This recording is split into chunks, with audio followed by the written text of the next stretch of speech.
Good evening जी सब बच्चों को। तो आज करेंगे एनसीईआरटी एग्जाम्पलर के। अभी तक हमने फर्स्ट 23 क्वेश्चंस कवर किए, ठीक है। अब आगे वाले करेंगे 24 से 35। इसमें ना हम वो क्वेश्चन नहीं करवा रहे हैं, डिलीटेड वाले क्वेश्चन नहीं करवा रहे हैं। जो क्वेश्चन डिलीटेड है ना वो नहीं करवा रहे हैं, ठीक है। तो देखो जरा, अच्छा क्वेश्चन है ये, एक बार जेई में भी पूछा गया था। क्वेश्चन देखो क्या है। Suppose A1 A2 A30 are 30 sets each having 5 elements. देखो क्या कह रहा है, हमारे पास ना 30 सेट्स हैं। A1 A2 A3 up to 830, मतलब इन सब में 5-5 एलिमेंट है। इसमें भी 5 है, इसमें भी 5 है, इसमें भी 5 है और इसमें भी 5 है। A1 में भी 5 एलिमेंट है, A2 में भी 5 है, A3 में भी 5 है और A30 में भी 5 है। तो टोटल कितने हो जाएंगे अगर इसमें टोटल देखा जाए? अगर एक में 5 है तो 30 में 5 हो जाएंगे, तो 30 इंटू 5 कर लो, है ना, 150 हो गई। अब आगे पढ़ो। B1 B2 Bn are n set each with 3 elements. देखो इसके बाद क्या कि हमारे पास B1 B2 B3 up to Bn, ये टोटल n सेट है। कितने सेट है? n सेट है। हर एक में 3 एलिमेंट्स, इसमें भी 3 है, इसमें भी 3 है, इसमें भी 3 है और इसमें भी 3 है। तो टोटल कितने हो जाएंगे? इसमें हमने क्या किया, 30 को 5 से मल्टीप्लाई किया, तो इसमें क्या करो, n को 3 से मल्टीप्लाई कर लो। तो इसमें टोटल एलिमेंट्स 150 और इन सब में टोटल एलिमेंट्स 3 है। यहां तक की कहानी तो समझ गए होंगे। इसके बाद देखो आगे पढ़ो। इसके बाद इसने क्या लिखा हुआ है? इसके बाद इसने ये लिखा हुआ है कि अगर आप यूनियन करो, इसका मतलब देखो क्या, union of i 1 to 30 ai, ये देके रखा हुआ है किसके बराबर? ये किसी के बराबर दिया हुआ था। एक सेकंड चेक करने दो, क्वेश्चन में ना गड़बड़ लग रही है, एक सेकंड रुकना। ये किसके बराबर? हाँ, s के बराबर है। ये इक्वल टू दिया हुआ है s के बराबर। अगर आप इसका यूनियन करो तो s आएगा, मतलब कि अगर आप इन सब का यूनियन करो, A1 A2 A3 A30, अगर आप A1 union A2 union A3 up to union A30 करते हो तो वो s के बराबर है। समझ गए? इन सब का यूनियन करने पे s दिया हुआ है, ठीक है। s कोई सेट है। उसी तरह अगर आप b का यूनियन करो, उसी तरह अगर आप b j varies from 1 to n, bj equal to s दिया हुआ है, मतलब अगर आप इन सब का यूनियन करो तो वो किसके बराबर है? वो भी j के बराबर है। b1 b2 b3 up to bn, इन सब का यूनियन करने पे s दिया हुआ है। यहां तक समझ के दोबारा देखो क्वेश्चन क्या था। टोटल 30 सेट है, हर एक में 5 एलिमेंट है। ये टोटल n सेट है, हर एक में 3 एलिमेंट्स है। इन सब का यूनियन करने पे s आता है, इन सब का यूनियन करने पे भी s आता है। ये क्वेश्चन में गिवन दिया हुआ है। यहां तक की कहानी समझ गए। उसके बाद लिखा हुआ है ईच एलिमेंट। अब इस लाइन का मतलब समझना, बच्चों को ये नहीं समझ आता। Each element of s belongs to exactly 10 of the AIs। देखो इसका मतलब है कि, अब एग्जांपल से समझो। देखो जैसे मान लो A1 है आपके पास, 1 2 3 अप टू 10, तो ये कहता है कि हर एक सेट में ना एक एलिमेंट 10 बार आ रहा है। एक एलिमेंट मतलब जैसे A2 में ये 1 भी आ रहा है, जैसे 1 1 कुछ भी ले लो, 5 6 7 8 ऐसे सो, तो ये 1 देखो 2 बार आ गया। इसी तरह A3 में ये 1 दोबारा आ रहा है, 1 8 9 10, मतलब ये जो 1 है ना, ये 1 हर एक में 10 बार आ रहा है। टोटल 30 सेट है, 10 सेट ऐसे हैं जिसमें 1 रिपीट हो रहा है बार बार।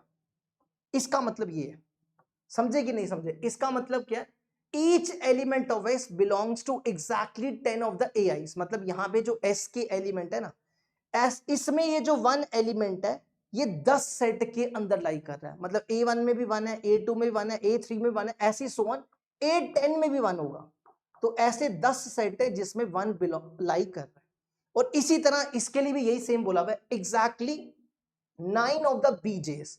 अब BJ मतलब कि जैसे देखो ये B है ना, तो B1 में आपके पास एलिमेंट है 2 3 4 सो ऑन, ठीक है।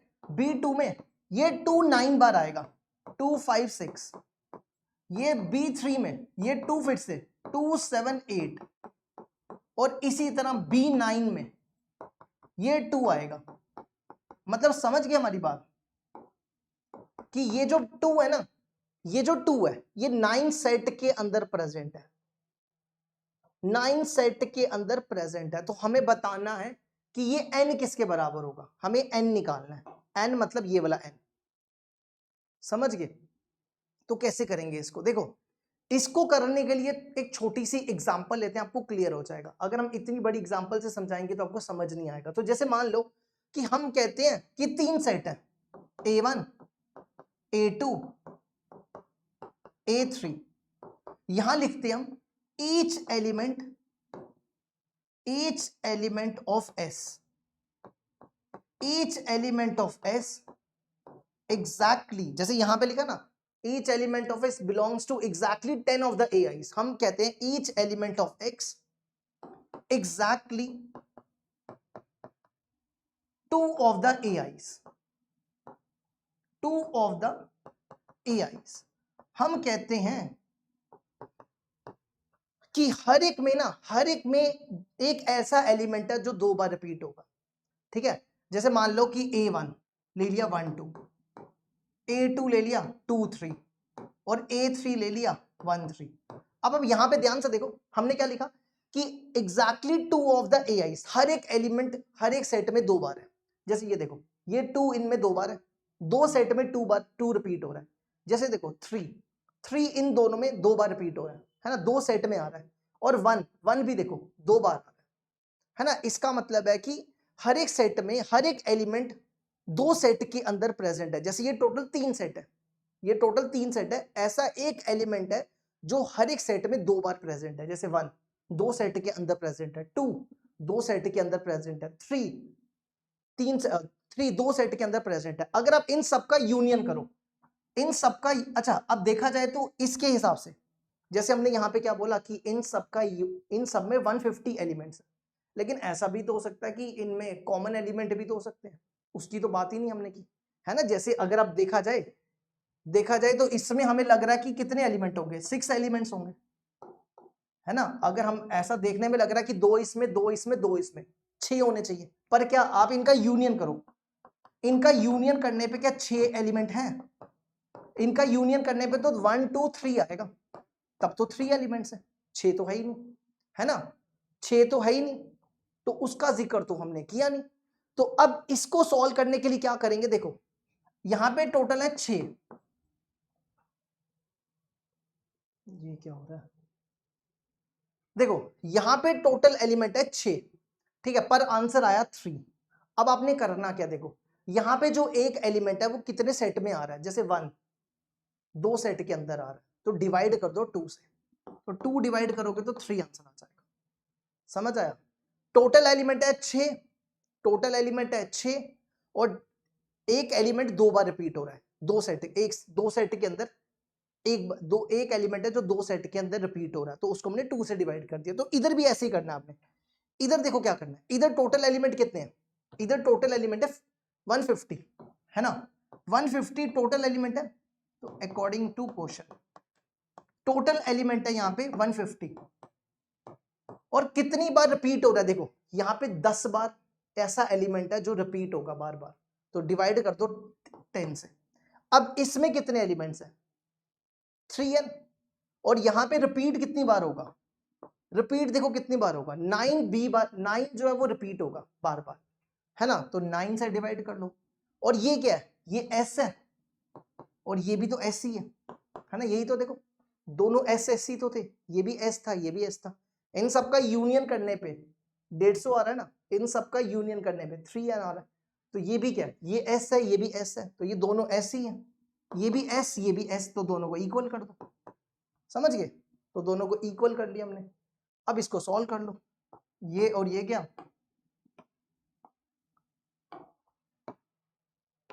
ठीक है, यहां से ये और ये कैंसिल कर दो, 15 equal to n/3, n equal to 15 3 45, 45 हमारा आंसर हो जाएगा। देखो इसको यहां तक, फिर अगला करवाते हैं। चलो अब नेक्स्ट, नेक्स्ट क्वेश्चन देखो क्या लिखा हुआ है, two finite set having m and n elements. दो फाइनाइट सेट है, मान लो कि दो सेट है a और b, a और b दो सेट है, a में एलिमेंट्स है m और b में एलिमेंट्स है n। ठीक है, उसके बाद बोलता है the number of subsets of the first set is 1 1 2 more than total of the second set. देखो क्या लिखा है, number of subsets. Number of subsets का फॉर्मूला होता है 2 की पावर n, है ना। नंबर ऑफ सबसेट्स का फॉर्मूला होता है 2 की पावर n, यही पढ़ा ना हमने सेट्स में। तो लिखा हुआ है number of subsets of the first set. First set कौन सा है, m, तो ये बनेगा 2 की पावर m इज हो गया इक्वल टू 1 1 2 मोर देन हो गया plus of the second set. Second set में एलिमेंट कितने n, तो ये बनेगा 2 की पावर n। ठीक है, इसको सॉल्व करने पे हमें वैल्यू निकालनी है m और n की। इसको सॉल्व करने के बाद हमें क्या निकालनी है, द वैल्यू ऑफ m और n।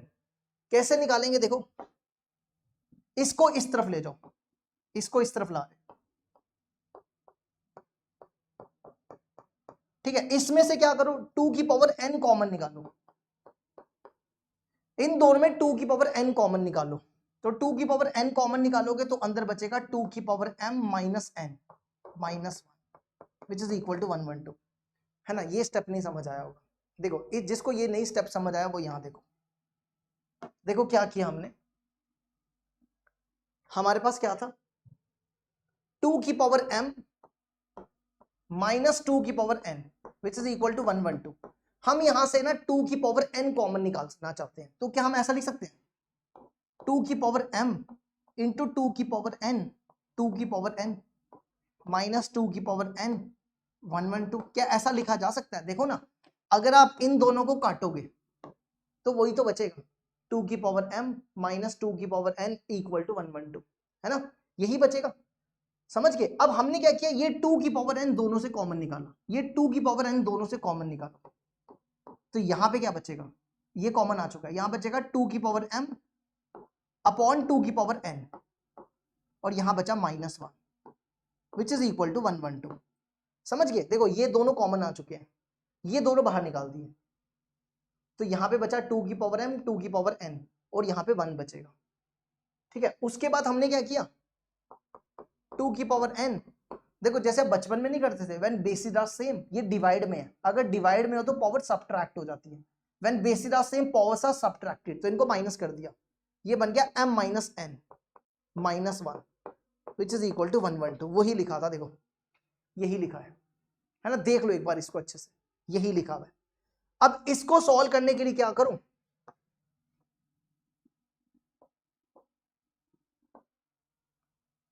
इसको लिखो 2 की पावर n इंटू 2 की power m minus n minus 1।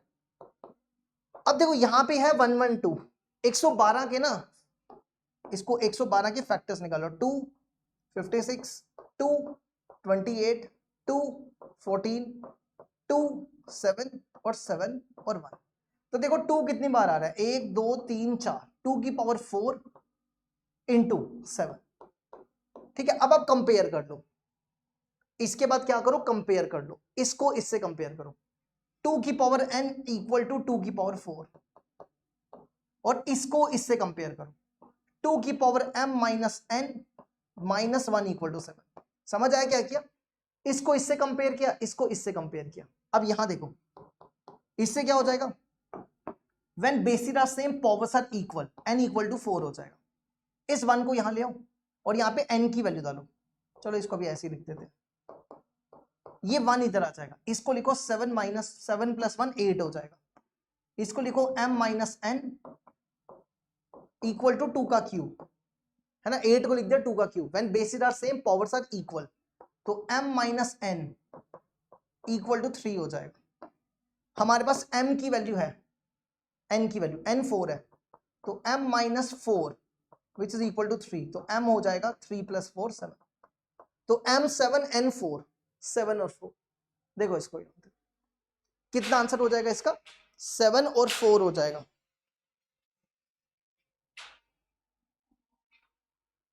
एक बार देख लो इसको, फिर अगला कराते हैं।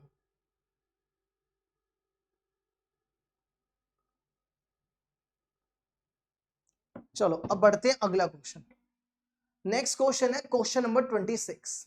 ठीक है, ये हम आपको न्यू एनसीईआरटी एग्जाम्पलर के हिसाब से पढ़ा रहे हैं। इस पे बीच में कुछ क्वेश्चन जो डिलीटेड थे पुरानी वाली एनसीईआरटी एग्जाम्पलर, वो नहीं करवा रहे। ठीक है, अब देखो अगला question, the set A intersection B complement whole complement union B intersection C. देखो क्या करना है, हमें निकालना है ए इंटरसेक्शन बी डैश, जिसको कॉम्प्लीमेंट भी बोलते हैं, whole dash which is equal to B intersection C. देखो इस पे ना डी मॉर्गन्स ना लगाओ। ए इंटरसेक्शन बी का डैश क्या होता है, A dash union B dash, इसको बोला जाता है डी मॉर्गन्स लॉ। तो ये बनेगा A dash union B dash का dash which is equal to B intersection C. देखो अगर आपके पास कभी भी ऐसा हो जाए ए डैश का डैश, दो बार डैश हो तो वो ए हो जाता है, ए कॉम्प्लीमेंट का कॉम्प्लीमेंट ए हो जाएगा, यूनियन बी, और ये बनेगा यूनियन बी इंटरसेक्शन सी। ठीक है, अब इसको सॉल्व करने के लिए हम आपको वेन डायग्राम से समझाएंगे। ठीक है, इसका देखते हैं वेन डायग्राम से क्या आंसर आता है। एक बार इसकी वेन डायग्राम बना लो। ये मान लो आपका यूनिवर्सल सेट है। ठीक है, ये यूनिवर्सल सेट है, ये ए है, ये बी है और ये सी है। ठीक है, ये ए, ये बी, ये सी। सबसे पहले देखो आपको क्या करना है, सबसे पहले आपको चाहिए ए कॉम्प्लीमेंट। ए कॉम्प्लीमेंट क्या होता है, यूनिवर्सल में से ए हटा दो, ए पूरा हटा दो, ये ए छोड़ के बाकी सारा शेड कर दो। देखो ये ए में का ए नहीं शेड करना, बस देखो ए को छोड़ के, ए को छोड़ के बाकी सारा शेड कर दो, ये सारा बाहर वाला।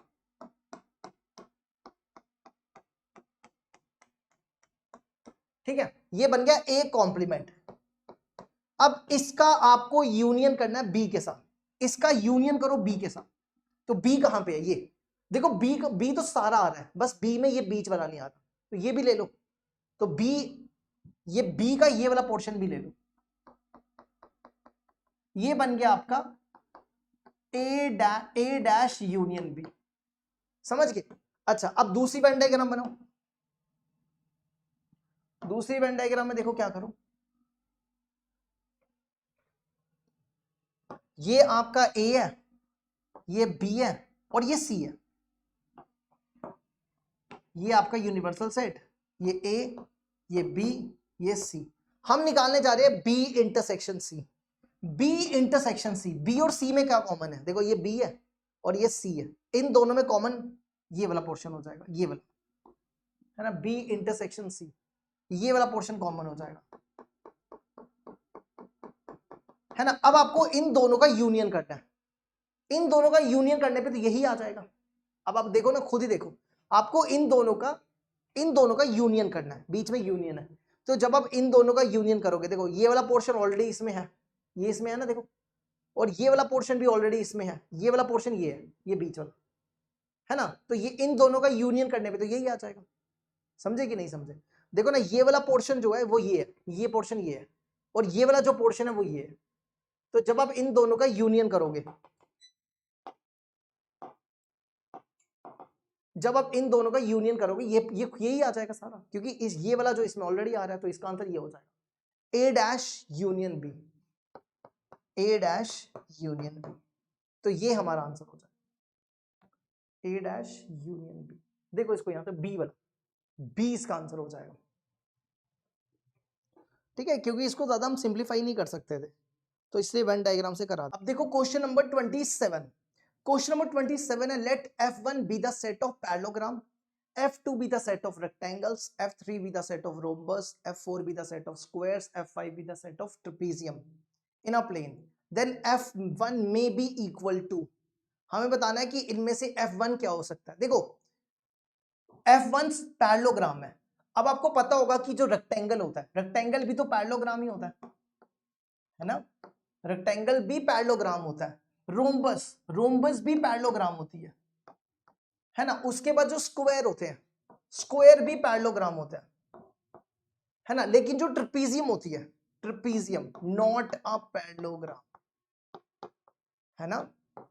देखो यहाँ पे क्वेश्चन है कि F1 एक सेट है, F1 है जो जितनी भी पैरेललोग्राम है वो F1 है। F2 रेक्टेंगल है, rectangle is also a parallelogram. Rhombus F3 rhombus है, rhombus is also a parallelogram. उसके बाद F4 स्क्वायर है, square is also a parallelogram. लेकिन जो ट्रेपीजियम है वो क्या नहीं होती, वो पैरेललोग्राम नहीं होती। तो हम कह सकते हैं कि F1 क्या होगा, F1 होगा। इन सबका अगर आप यूनियन कर दो तो वो F1 ही होगी, क्योंकि ये भी पैरेललोग्राम है, ये भी पैरेललोग्राम है, ये भी पैरेललोग्राम है। तो अगर आप इन तीनों का यूनियन कर दो तो F1 के बराबर ही होगी,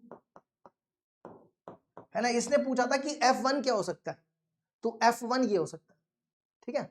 आप इसका यूनियन F1 के साथ भी कर सकते हो, तो F1 क्या हो जाएगा, F1 ये हो जाएगा, समझ गए। F2 भी पैरेललोग्राम है, F3 भी पैरेललोग्राम है, F4 भी पैरेललोग्राम है, F1 तो ऑलरेडी पैरेललोग्राम है। तो अगर आप सारी पैरेललोग्राम का यूनियन करोगे तो पैरेललोग्राम ही होगी। ऑल रेक्टेंगल पैरेललोग्राम, सारे स्क्वायर पैरेललोग्राम होते हैं, सारी रोम्बस पैरेललोग्राम होती है। तो इन सब का यूनियन करने पे पैरेललोग्राम ही मिलेगा, ठीक है। अब देखो अगला, नेक्स्ट आ जाओ 28। 28 में देखो क्या लिखा हुआ है, S set of points inside the square, ठीक है। जितने भी स्क्वायर के अंदर पॉइंट्स होते हैं ना वो सारे एस है ना। मतलब कि जैसे ये स्क्वायर है ना, ये स्क्वायर है, ठीक है। इसके अंदर जो पॉइंट है, जो अंदर वाले पॉइंट है, जैसे ये ए, ये बी, इस तरह के जो पॉइंट है उनको क्या बोलते हैं, वो आपका एस है। उसके बाद बोला हुआ है T be the set of points inside the triangle, triangle के अंदर जो पॉइंट है उसको टी बोला। C be the set of point inside the circle, circle के अंदर जितने पॉइंट्स हैं उसको सी बोला हुआ। If the triangle and circle intersect each other and are contain in a square, कहता है कि ट्राइंगल और सर्कल आपस में इंटरसेक्ट कर रहे हैं और वो दोनों के दोनों स्क्वायर के अंदर है ना। तो जैसे ये देखो, मान लो कि आपके पास ये एक स्क्वायर है, ठीक है। ये रेक्टेंगल बन गया ना ये, चलो वैसे कोई फर्क नहीं पड़ता, उससे हमें क्या करना है। जैसे यही देख लो, ये आपका स्क्वायर है, ठीक है। ये अभी भी रेक्टेंगल लग रहा है, चलो मान लो स्क्वायर है, ठीक है। ये आपका स्क्वायर है जिसको नाम क्या दिया गया है, स्क्वायर को नाम दिया गया एस, ये एस है, ठीक है। अब इस एस के अंदर कौन है, ट्राइंगल और सर्कल। इस एस के अंदर ट्राइंगल और सर्कल है जो आपस में इंटरसेक्ट कर रहे हैं। तो ये देखो, ये मान लो आपका सर्कल है, ठीक है। आपको ट्राइंगल, ये सर्कल हो गया सी, ये सर्कल हो गया सी, आपको ट्राइंगल ऐसी बनानी है कि आपस में इंटरसेक्ट करें। तो ऐसा समझ लो, ये देखो कुछ ऐसी समझ लो, ये आपस में इंटरसेक्ट कर रहे हैं। तो ये आपका टी हो गया, ठीक है। पूरा स्क्वायर, ये सर्कल, ये ट्राइंगल। अब इसने पूछा हुआ है S intersection T intersection C equal to 5, क्या इन तीनों का इंटरसेक्शन करने पे 5 आ रहा है। इन तीनों में कॉमन देखो क्या है, इन तीनों में कौन सा पोर्शन है जो तीनों में आ रहा है, वो ये देखो, ये पोर्शन तीनों में आएगा, है ना। ये पोर्शन जो है तीनों में लाई करेगा, तो ये तो 5 नहीं हुआ, है ना। तो ये 5 के बराबर नहीं है, तो ये तो पहला वाला तो गलत है। Next, S union T union C equal to C, अगर आप इन तीनों का यूनियन करो तो वो किसके बराबर होगा, इन तीनों का यूनियन करने में सी के बराबर थोड़ा होगा। सी, अगर आपने सी ले लिया, सी में तो ये वाला पोर्शन नहीं आएगा, ये वाला पोर्शन भी नहीं आएगा बाहर वाला, है ना। तो ये भी गलत है, ये भी गलत है। S union T union C equal to S होगा, बिल्कुल। देखो अगर आप इन तीनों का यूनियन करोगे तो ये पूरा खुद ही यूनिवर्सल सेट है ना, ये यूनिवर्सल सेट है ना। तो इसको ये एस हो जाएगा, तो इसका आंसर एस होगा, तो ये करेक्ट है, ठीक है। क्योंकि ये खुद खुद पूरा क्या हो जाएगा, यूनिवर्सल सेट हो जाएगा। चलो 28 भी हो गया। अब बढ़ते आगे, इसको देखो तब तक 29 को।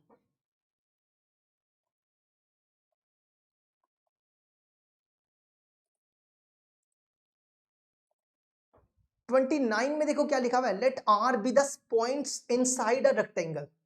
आर हमारे पास एक रेक्टेंगल है जिसके अंदर पॉइंट, इन अंदर पॉइंट लाई कर रहे हैं। मतलब आप ऐसा समझो कि जैसे मान लो ये एक्स वाई प्लेन है।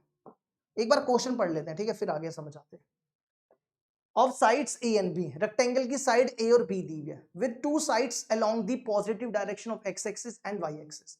और जो ये दोनों साइड्स है ये कहां पे लाई कर रही है, एक्स एक्सिस पे और वाई एक्सिस पे। मतलब जैसे ये देखो, ये मान लो आपका एक्स वाई प्लेन है, ये कौन सा प्लेन है आपका, एक्स वाई प्लेन है, ठीक है। अब आप एक रेक्टेंगल बनाओ, ठीक है, रेक्टेंगल बनाओ जिसकी साइड्स इन दोनों पे लाई कर रही है, मतलब कि कुछ ऐसा, ये देखो ये आपका रेक्टेंगल हो गया, ठीक है, ये आपका क्या हो गया, रेक्टेंगल हो गया।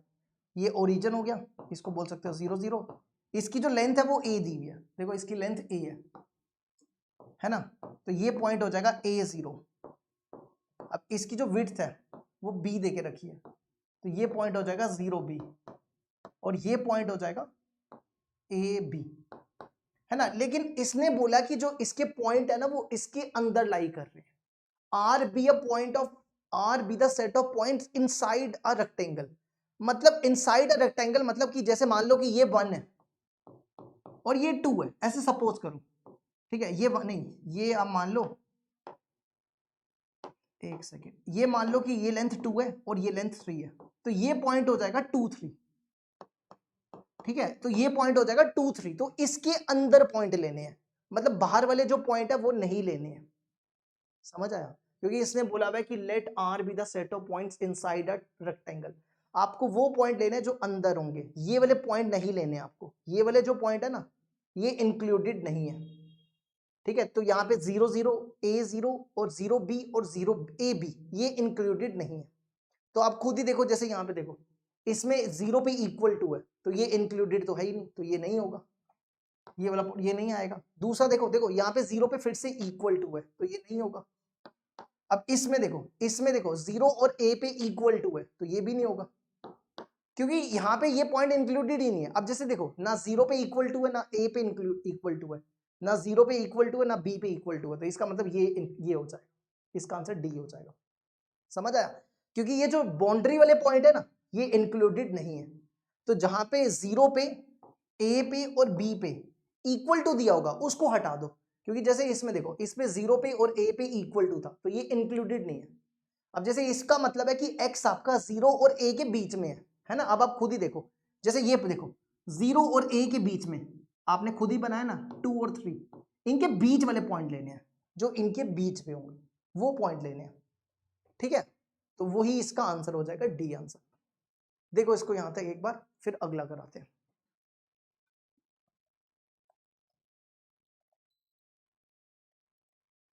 ठीक है। नेक्स्ट क्वेश्चन देखो, नेक्स्ट क्वेश्चन है क्वेश्चन नंबर 30। क्वेश्चन नंबर 30 में दो सेट दिए हुए हैं, एक्स और वाई, तो बताना है कि एक्स वाई का सबसेट है, वाई एक्स का सबसेट है, या एक्स इक्वल टू वाई है, या X intersection Y equal to 5 है।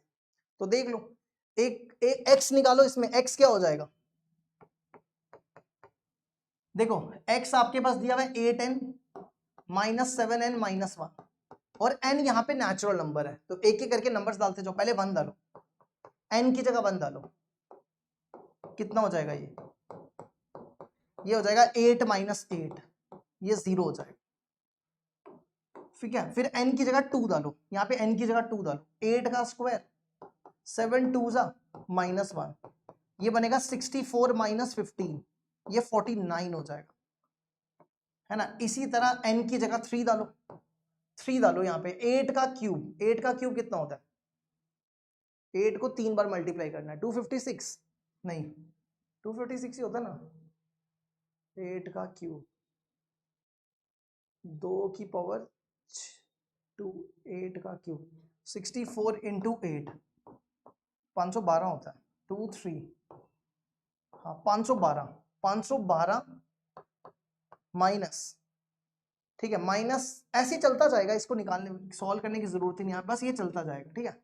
कर लेना सॉल्व अगर आपको निकालना भी होगा तो 512 माइनस 7 3 जा 21 माइनस 1, आपको निकालना होगा तो निकाल लेना, जरूरत ही नहीं है वैसे, सो ऑन चलता जाएगा।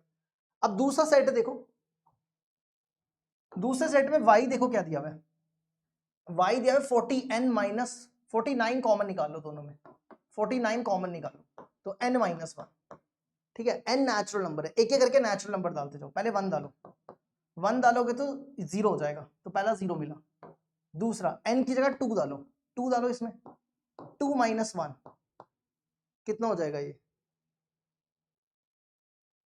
ये भी 49 आ जाएगा। हाँ ये भी 49 आ जाएगा। ठीक है, n की जगह 3 डालो, n की जगह 3 डालेंगे तो कितना आ जाएगा, n की जगह 3 डाला। अच्छा इसका ना अगला एलिमेंट भी निकाल लो। अगला एलिमेंट क्या था, 512 माइनस 21 माइनस 1 कितना बचेगा ये 22। 512 में से 22 माइनस कर लो, 490 है ना, 490 चलता जाएगा। ठीक है, इसमें देखो n की जगह हमने 2 डाला तो 49 है, n की जगह 3 डालो तो 49 इंटू 3 माइनस 2, 49 2 जा 98। ठीक है, फिर अगला n की जगह 4 डालो, 4 डालोगे तो कितना आ जाएगा। ठीक है, 49 ऐड करते जाओ, 49 ऐड करते जाओगे तो क्या आएगा, 49 इसमें ऐड करो, 50 दो ऐड कर लो, 147 है ना, 147। फिर इसमें 47 49 ऐड कर लो, 49 ऐड करेंगे तो कितना बचेगा 196 है ना, 196। फिर 49 ऐड कर लो 245, फिर 49 ऐड कर लो 294, फिर 49 ऐड कर लो 300, 49 ऐड किए 300, 343, फिर 49 ऐड कर लो 343 में 49 ऐड, हम यहां तक पहुंचने की कोशिश कर रहे हैं।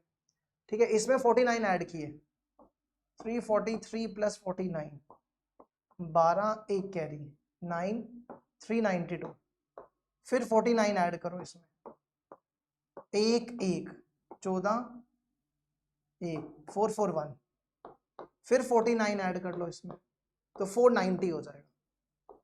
हाँ सो ऑन चलता जाएगा। अब देखो क्या ये इसमें आप खुद ही देखो एक्स वाई का सबसेट है, देखो 0 आ रहा है इसमें, 49 इसमें आ रहा है, 490 इसमें आ रहा है, तो आप लिख सकते हो कि clearly X is subset of Y, X Y का सबसेट हो जाएगा। ठीक है, एक्स वाई का सबसेट हो जाएगा। देखो इसको यहां पर, ये हो गया हमारा क्वेश्चन कंप्लीट। देख लो इसको एक बार, फिर अगला करवाते हैं।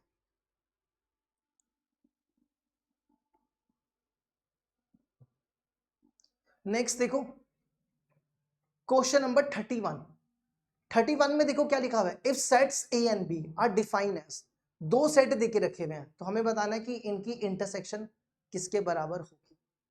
ठीक है, तो देखो अगर आप ध्यान से देखो दोनों सेट में y और y सेम है ना, तो इनको इक्वेट कर लो, 1/x equal to minus x,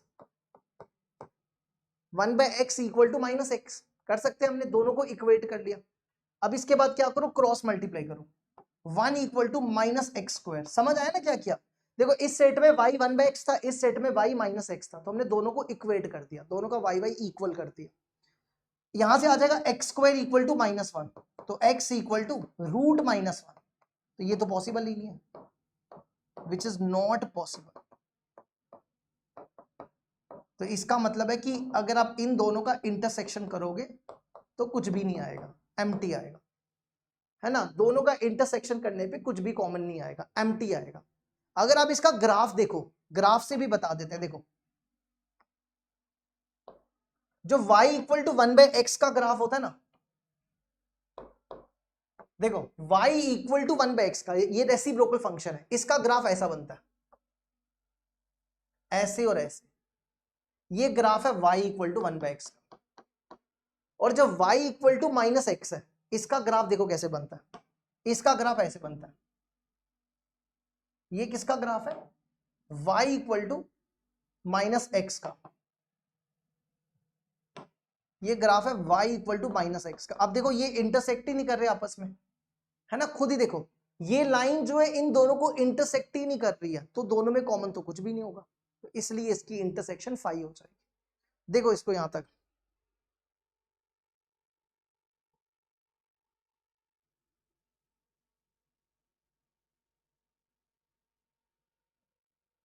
अब बढ़ते अगले क्वेश्चन की तरफ।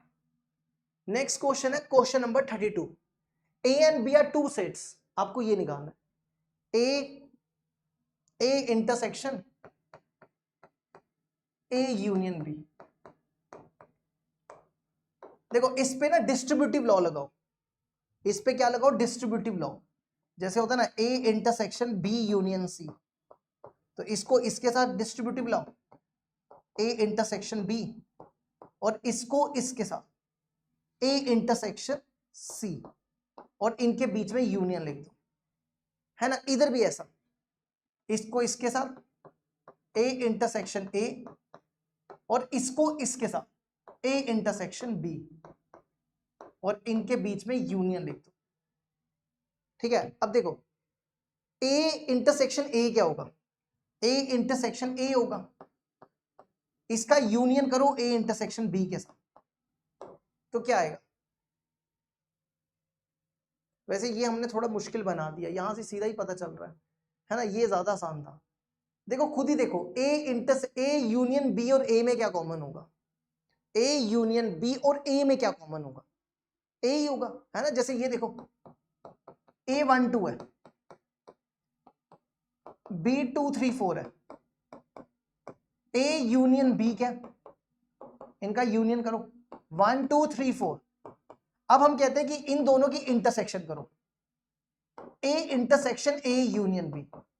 इन दोनों में कॉमन देखो क्या, इसमें और इसमें 1 और 2 है, और वो क्या है, वो ए ही तो है, तो आप इसको डायरेक्ट ए लिख दो, तो वो ए ही आ जाएगा।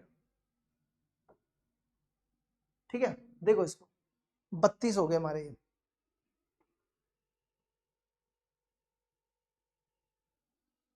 चलो नेक्स्ट आ जाओ 33 में देखो क्या लिखा हुआ है, ए दिया हुआ है, बी दिया हुआ है, ए सेट दिया, बी सेट दिया, और N be the set of universal set. Universal set यहां पे नेचुरल नंबर, ठीक है, यूनिवर्सल सेट यहां पे क्या देके रखा हुआ है, नेचुरल नंबर 1 2 3 4 सो हमें निकालना है। Then A complement union A intersection B complement, ये हमें फाइंड करना है। तो देखो सबसे पहले तो आप क्या करो, ए यूनियन बी निकालो। ए यूनियन बी क्या होगा, ए और बी का यूनियन क्या हो जाएगा, एक सेकंड रुको, अगर हम इस पे इस तरीके से कर लें, नहीं इससे लेंथी हो जाएगा। चलो इन दोनों का यूनियन करो, इन दोनों का यूनियन करोगे तो क्या आएगा, 1 2 3 4 5 6 so on 17 और 18। ठीक है, उसके बाद आप क्या निकालो, बी डैश। बी डैश कैसे निकालते हैं, यूनिवर्सल में से बी हटा दो, ये पूरा हटा दो, ये पूरा हटा दो, इस यूनिवर्सल में से ये हटा दो, 2 से लेकर 18 तक हटा दो, तो क्या बनेगा 1 3 5 7 9 अप टू सो ऑन 18 तक हटा दो, 17 19 फिर 20 21 22 23 सो ऑन। ठीक है, अब आप क्या करो, इन दोनों का इंटरसेक्शन करो। इन दोनों का इंटरसेक्शन क्या होगा, A union B intersection B dash. इन दोनों में कॉमन देखो क्या दिख रहा है आपको, 1 3 5 7 17 तक कॉमन आ जाएगा, 1 3 5 7 17 तक। और ये खुद क्या है, ये देखो क्या है, 1 3 5 17, ये क्या है, ये तो ए है ना, आप इसको ए लिख सकते हो। तो मतलब हमने सॉल्व किया ए डैश, ये लिख रहे हैं पूरा, यूनियन ए यूनियन बी का intersection B dash is equal to A. देखो ये किसके बराबर है, ये आपका ए के बराबर है ना। अब आपको पता होगा कि अगर हम ए यूनियन ए डैश करें तो ये यूनिवर्सल के बराबर होता है, तो ये यूनिवर्सल हो जाएगा। और यूनिवर्सल क्या था, यूनिवर्सल यहाँ पे नेचुरल नंबर था, तो हमारा यहाँ पे नेचुरल नंबर आंसर हो जाएगा बी। देखो इसको बी इसका आंसर हो जाएगा।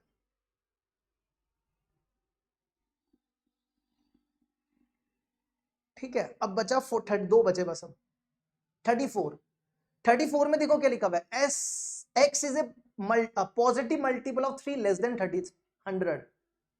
पी है X is a prime number less than 20। आपको एनएस प्लस एनपी निकालना है। एनएस मतलब number of elements in S, NP मतलब number of elements in P.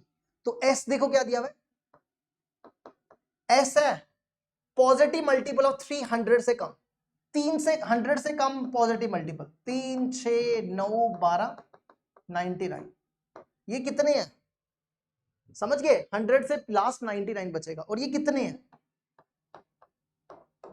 आप क्या करो 99 को 3 से डिवाइड कर लो तो 33 बचेंगे। तो एस में कितने एलिमेंट्स है? 33। अब पी देखो क्या देके रखा है,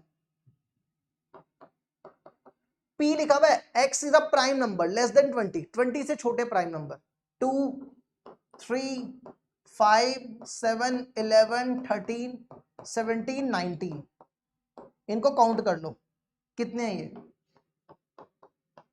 number of elements in P, 1 2 3 4 5 6 7 8, है ना? कितने हो जाएंगे? 8 हो जाएंगे। 1 2 3 4 5 6 7 8, x is a prime number less then 30, ये 33 आएंगे। एक बार चेक कर लें इसको, 99 equal to 3 plus n minus 1 3, तो ये बचेगा 9, इसको इससे डिवाइड कर माइनस करो, 96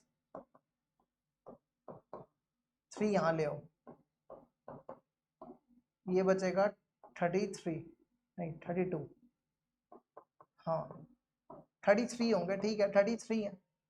तो 33 में ये 8 प्राइम नंबर लेस देन 20, 2 भी प्राइम है, 3 भी 5 भी 7 भी 11 भी 13 भी 17 भी 19, तो 1 2 3 4 5 6 7 8, एक सही। तो हमारा आंसर क्यों नहीं आ रहा? 33 प्लस 8 42 होता है, नहीं 41 होता है, ठीक है ना? आ गया ना? अब आप इन दोनों को प्लस कर लो, NS प्लस NP, 33 प्लस 8, ये बन जाएगा 41 आंसर, ठीक है? डी इसका आंसर। चलो अब देखो आखिरी क्वेश्चन आज का, आखिरी क्वेश्चन में देखो क्या लिखा हुआ है, X and Y are two sets, X dash denotes the complement of X. आपको निकालना है X intersection X union Y का होल डैश। देखो कैसे करेंगे, आप यहां पे क्या करो, ए यूनियन बी का डैश लगाओ, ये बनता है A dash intersection B dash, तो इस पे लिखो X dash union Y dash, ठीक है? हमने यहां पे डी मॉर्गन से लगाया। अब इस पे क्या करो, देखो ये दोनों सेम है ना, ये दोनों सेम है, तो हम यहां पे एसोसिएटिव लॉ लगाएंगे। मतलब एसोसिएटिव लॉ ये होता है A intersection B intersection C. आप क्या कर सकते हो, ए इंटरसेक्शन बी को ब्रैकेट में रख के और सी को बाहर निकाल सकते हो। क्या कर सकते हो, ए इंटरसेक्शन बी को ब्रैकेट में और सी को बाहर। तो यहां पर क्या करो, इन दोनों को एक ब्रैकेट में, एक्स इंटरसेक्शन एक्स डैश, और इसको बाहर निकाल दो, एक्स इंटरसेक्शन एक्स डैश। देखो ए इंटरसेक्शन ए डैश, ये फाई के बराबर होता है ना, ये क्या हो जाएगा, फाई हो जाएगा। तो ये बनेगा फाई इंटरसेक्शन फाई डैश। तो फाई और वाई डैश में क्या कॉमन होगा, फाई होगा। लो जी, बाकी क्वेश्चन जो बचे हैं इसके फिल इन द ब्लैंक्स वो आपको कल करवाएंगे, ठीक है? बाय बाय सबको।